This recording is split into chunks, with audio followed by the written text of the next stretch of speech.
one thinks of the world's greatest theatrical works on this planet, or nay, the entire galaxy, one would not be remiss in adding my next guest here this evening to that list. Born the son of a merchant of great wealth and power, this young man made his first entry into the world of theatrical writing in none other than the Festival Dionysia, where top prize, I hear, was a green toga. Sounds a little weak for a top prize, but I hear the toga was made by the great Nike herself. You know Nike, don't you? The great winged goddess of victory, and coincidentally, comfortable footwear. After this victory, our next guest went on to win the event 18 times and write more than 120 plays. I am, of course, talking of the one and the only Sophocles. Welcome, Sophocles. Hey, it's great to be here, James. I love your show, by the way. Coming from you, oh great one, that is a tremendous compliment. Moving right along.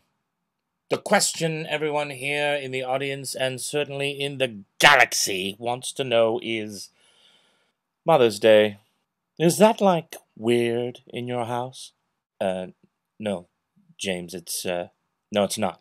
Not even a little. Look, I get this question a lot, and I tell everybody the same answer. It's just a play, man. You know, I love my mom, but the Oedipal trilogy, they're just plays, okay? They're not autobiographies. Sure. Oh, God. I see here you were once an actor. Yeah, I've done a little stage work. I had to give it up, though. I got in the way of my writing. Oh, no, it's just that I heard something different. I heard you couldn't hack it. You didn't have the voice for it. Well, who told you that?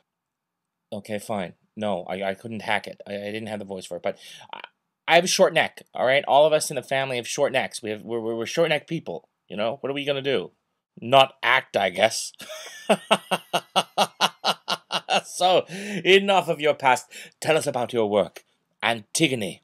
What up with that? Well, basically, there's this guy named Polynices, and he dies on the battlefield, and his sister Antigone wants to go out and give him a proper burial, as is customary to do by the gods. But she's forbidden to do so by the king of Thebes, named Creon, who also happens to be her uncle. And her old man is Oedipus. And I'm sure you're familiar with Oedipus. Am I right? Oh, yes. Nasty. Moving right along, Antigone ignores the wishes of the state and her king Creon and buries her brother. Well, Creon hears this and he goes completely mental. Condemns Antigone to death. Well, actually, he intended to bury her alive in a cave someplace, even though this prophet Tiresias was like, hey, don't be at it. But Creon's all like, hey, man, you can't tell me what to do. But after a little while, he kind of cools down and decides, yeah, you know what? Tiresias, as creepy as that dude is, I think he might be right. So he decides to free Antigone. Antigone, however, is the last to know and hangs herself before the news gets to her, which is all bad enough. But then Creon's son Haman is all like, I'm going to kill you, Dad, but fails to do so and instead offs himself, followed quickly by his mother, who also ends her own life, leaving Creon alone to deal with his guilt and blah, blah, blah, yada, yada, yada. They all live miserably ever after. The end. Wow. Reminds me of a theatrical version of Jerry Springer program. Huh? Anyone? I love it. Tell me more. Are there any themes of interest in the play? I love themes. They make me so happy. Don't you? Do you love themes? I love them. I love themes. Themes. Oh, it sounds so good. Tell me yours. Okay, James. Just relax, okay? Oh, I will. Well, I guess one of the main themes is pride. Oh, pride. I love it. Do tell. I love pride. Well, pride is really the undoing of Creon, right? I mean, this guy makes the laws, and without those laws, he feels that his kingdom would crumble. So what I'm saying is, he believes that his laws are greater than divine right. And when Buddy, Tiresias, comes to tell Creon that he'll suffer, for the rest of his days, Creon knows that he's made a huge mistake, but doesn't admit it to himself. As a matter of fact, he only admits it and bends to Tiresias when he finds out that it could kill him, Completely selfish reasons. Not because he's gone too far, but simply out of self-preservation. I mean, what a tool. Agreed. Well played. Tool indeed. Then there's the whole idea of gender. I mean, the position of women. Creon himself admits that he really wants Antigone to be defeated because she's a woman. I mean, what a slime bag, right? And then you think about the fact that Antigone didn't have the same freedom a man did in ancient Greece. In fact, they were extremely limited. And so when Antigone goes cracked about the death of her brother, like you would, it completely changes and challenges all these sexist ideals held by the state and Creon at the time.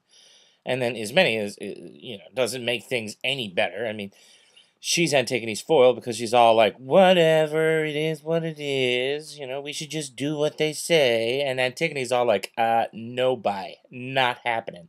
Eventually, it's this sexist belief that takes Antigone's life. When Creon changes his mind on killing Antigone, he can't bring himself to tell her because he just doesn't want to admit defeat to a woman. He claims it's because it would upset divine law, right? Which is all rubbish. I mean, what I wanted people to know when I wrote this is that simply it just wasn't true, and I think it's obvious it isn't true by how the gods eventually punish Creon. I mean, that's gotta hurt, right? I mean, it's a horrible way to live out the rest of your days.